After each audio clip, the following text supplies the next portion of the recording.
میرا خیال میں کہ دنیا کا تو یہی خیال تھا کہ یہ سیز فائر ہے، اور جب انڈیا اگری ہو پایا تھا تو انہوں نے سیز فائر تک ہی اگری ہو پایا۔ اب جو بیانات آ رہے ہیں بھارت کی حکومت کی طرف سے، وہ تو امن کے پیغام نہیں ہیں، جنگ کے پیغام ہیں۔ وہ حالات کو وار مانگرنگ کیا جا رہا ہے، اور میرا خیال میں دنیا بھر میں اس کو بڑا سنجیدگی کے ساتھ دیکھا جا رہا ہے۔ کتنا محنت کے بعد جس طریقے سے ایک سیز فائر قائم کیا گیا، اور اس سیز فائر کا فرسٹ سٹیپ ہونا تھا، آگے ہم نے مزید بات چیت کر کے ایک پرماننٹ پیس کی طرف بھرنا تھا۔ مگر نظر یہ آ رہا ہے کہ بھارت کا ایجنڈا یہ ہے کہ وہ صدر ٹرمپ کا اور انٹرنیشنل کمیونٹی کے اس ایفرٹ کو انڈرمائن کرنا چاہتے ہیں، اور ایک بار پھر اس لیے انہوں نے ان کا انٹرنل اسیسمنٹ یہ ہے بھارت کے ملٹری سرکلز میں کہ نہیں، بری شکست ہوا ہے پاکستان کے آرم فورسز کے ہاتھوں، ہمارا ایئر فورس کے ہاتھوں،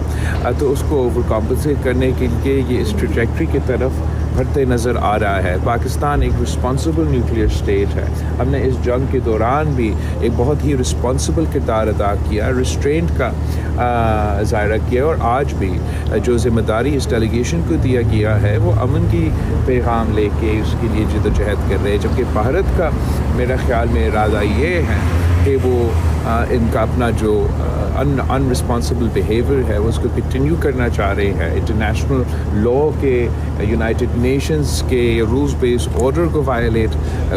کرتے آ رہے ہیں، اور آگے جا کے شاید امکان ہے کہ وہ یہ۔ اچھا یہ بتائیں کہ آپ کو جو یو کے میں اب کی بات جتنی میٹنگز آپ کو ملی ہیں، وہ جو انڈین ڈیلیگیشن آیا تھا اس سے کچھ زیادہ میٹنگ پاکستانی ڈیلیگیشن کو ملی ہے، اس کی وجہ کیا یہ ہے کہ پاکستان کی انٹرنیشنل اسٹینڈنگ اور پوزیشن اس کانفلکٹ کے بعد مضبوط ہوئی؟ میرے خیال میں مواقع تو برابر کے تمام ڈیلیگیشنز کو، ہمارا ڈیلیگیشن کو اور ان کا ڈیلیگیشن کو ہر جگہ ملتا ہوگا، لیکن میرا جو ماشاء اللہ بڑا ڈیلیگیشن ہے، بہت محنتی ڈیلیگیشن ہے، اور ہم خوشی سے تمام میٹنگز بھی لے رہے ہیں، انٹرویوز بھی لے رہے ہیں، آپس میں بانٹ بھی رہے ہیں، تو we've been able to cover more ground، اور اس لیے کہ پاکستان